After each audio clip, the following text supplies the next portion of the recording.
Có voi mọi người ơi, ba Beluga whale.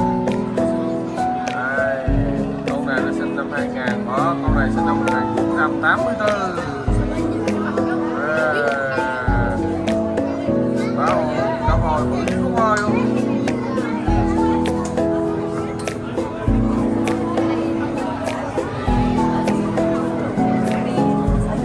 Đây là con cá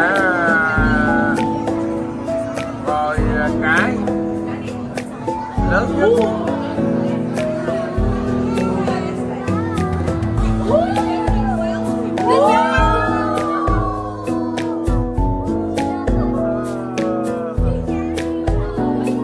Nghe nó mèo luôn mà sao biết. Rồi giới thiệu cho mọi người nghe coi. Con đang coi cái gì đây? Cá voi.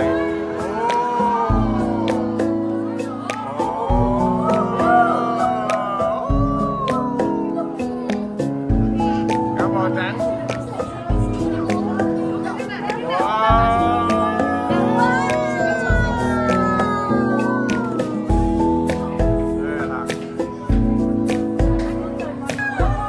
Quyên giới thiệu cho mọi người nghe coi.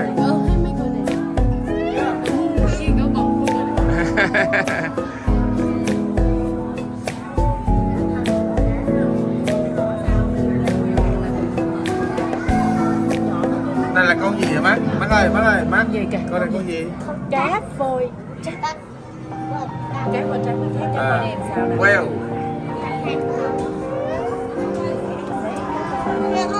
Mấy giờ? Con đi xe buýt rồi rồi. Nhưng mà bây giờ phải ăn ở đây không ăn?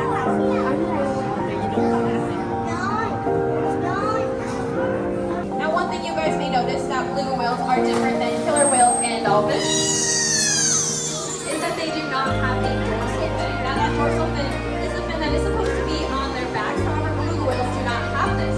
Now, although we're not exactly sure why they don't have this, we do know that they move a lot more efficiently throughout the water without it. Now, beluga whales encounter something that killer whales and dolphins don't out in the wild, and that is ice.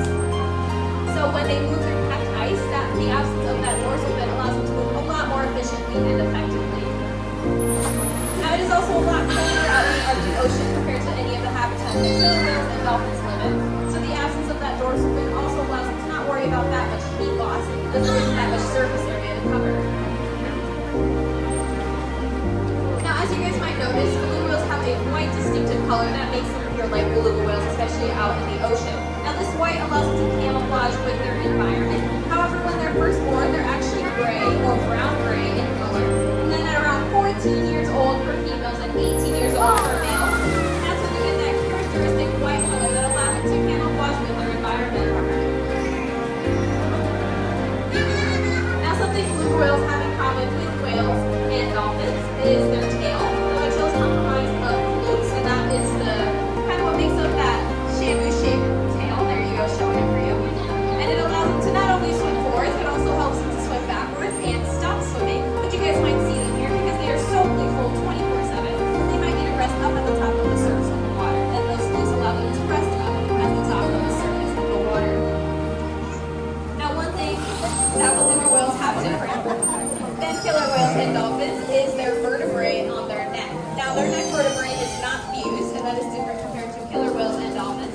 And this just makes them one of two reasons, and that is navigation and communication with other whales. Now, what happens is you guys might hear any ticks or clicks or high squeals from the beluga whale, and those get transmitted as sound waves out into the ocean. If there is anything blocking their path, those sound waves will get transmitted back to the beluga whale onto that melon. And that's how they know that there is something blocking their path, whether that be prey, predators, or other beluga whales. Now, beluga whales tend to swim at around 2 miles per hour. However, they can make speeds up to 30 miles per hour, especially when catching those prey or finding those predators. Now, beluga whales, some of you guys may notice that they are very social creatures, unlike other killer whales and dolphins. They travel in pods, which is just a group of beluga whales in that range, and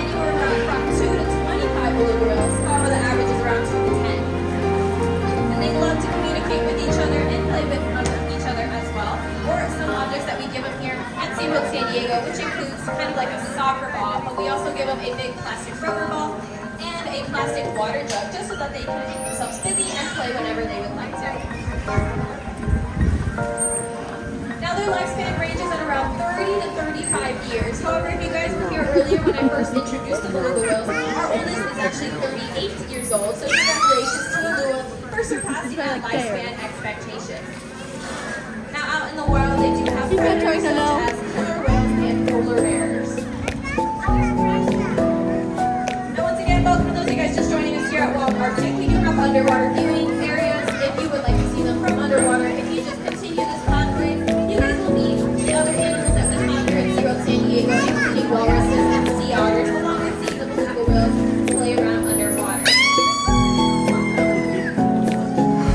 Now here at SeaWorld San Diego, we take commitment into releasing, treating, and rescuing all of the animals that are brought to our facilities. If they are able to go back into the ocean, we do let them go back into the ocean. However, if they are better able to survive and reproduce at zoological facilities here at SeaWorld San Diego, we help them do so.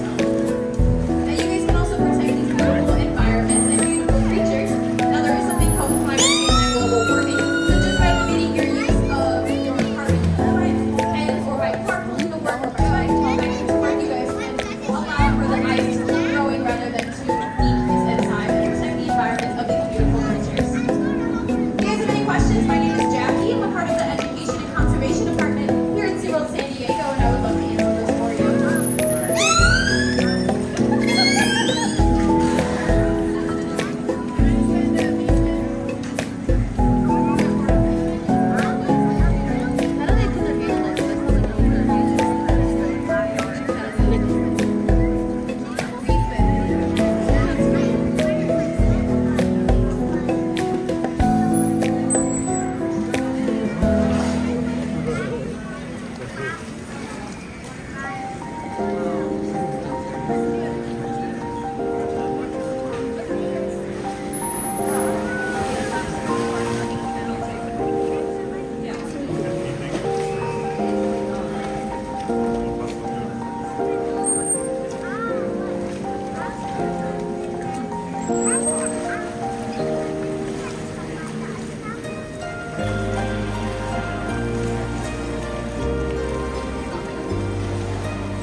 Now before I introduce you to the three beluga whales, it's 61 degrees Fahrenheit.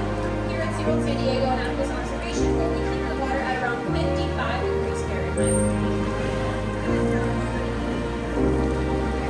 Now males tend to reach the size of around 12 to 15 feet in length and weigh anywhere between 1,500 and 2,500 pounds. Interesting facts about beluga whales is that when they're first born, they're actually not white, kind of like how you see them right here.